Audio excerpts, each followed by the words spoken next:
Colombian football ഇതിഹാസവും നിലവിൽ German ക്ലബ്ബായ Bayern മ്യൂണിക്കിന്റെ താരവുമാണ് Luis Fernando Diaz മരുലാൻഡ. വേഗത, ഡ്രിബ്ലിംഗ് മികവ്, എതിർപ്രതിരോധത്തെ സമ്മർദ്ദത്തിലാക്കാനുള്ള കഴിവ് എന്നിവയാണ് ഇദ്ദേഹത്തിന്റെ പ്രത്യേകതകൾ. 1997 ജനുവരി 13 കൊളംബിയയിലെ ലാ ഗുവാജിറയിലുള്ള ബാരങ്കാസ് എന്ന ചെറിയ പട്ടണത്തിൽ ജനിച്ചു. കൊളംബിയയിലെ തദ്ദേശീയ ജനവിഭാഗമായ വായു സമൂഹത്തിൽ നിന്നാണ് ഇദ്ദേഹം വരുന്നത്. തീർത്തും സാധാരണമായ സാഹചര്യങ്ങളിൽ വളർന്ന ലൂയിസ് തന്റെ പിതാവ് നടത്തിയിരുന്ന ഫുട്ബോൾ അക്കാദമിയിൽ നിന്നാണ് കളിയുടെ ബാലപാഠങ്ങൾ പഠിച്ചത്.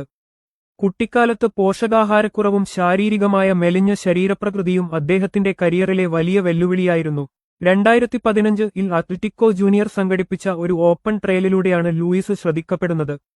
3000-ഓളം പേർ പങ്കെടുത്ത ട്രയലിൽ നിന്നും തന്റെ അപാരമായ ഊർജ്ജവും കഴിവും കൊണ്ട് അദ്ദേഹം തിരഞ്ഞെടുക്കപ്പെട്ടു. തുടർന്ന് ബാരങ്കില്ല എഫ്സിയിലും പിന്നീട് അത്ലറ്റിക്കോ ജൂനിയറിലും കളിച്ചു.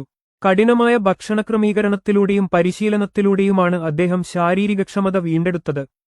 2019 പോർച്ചുഗീസ് ക്ലബ്ബായ പോർട്ടോയിൽ ചേർന്നതോടെയാണ് ഡിയാസിന്റെ കരിയർ അന്താരാഷ്ട്ര തലത്തിൽ ഉയരുന്നത്.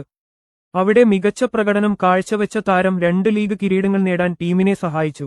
2022 ജനുവരിയിൽ ലിവർപൂളിൽ ചേർന്ന ഡിയാസ് ഇംഗ്ലീഷ് പ്രീമിയർ ലീഗിലെ തങ്ങളുടെ അവിഭാജ്യ ഘടകമായി മാറി. 3.5 വർഷത്തോളം ലിവർപൂളിൽ കളിച്ച അദ്ദേഹം പ്രീമിയർ ലീഗ് കിരീടവും FA കപ്പും ഉൾപ്പെടെയുള്ള നേട്ടങ്ങളിൽ പങ്കാളിയായി. 2025 ജൂലൈയിൽ ബയേൺ മ്യൂണിക്കുമായി കരാർ ഒപ്പിട്ടു.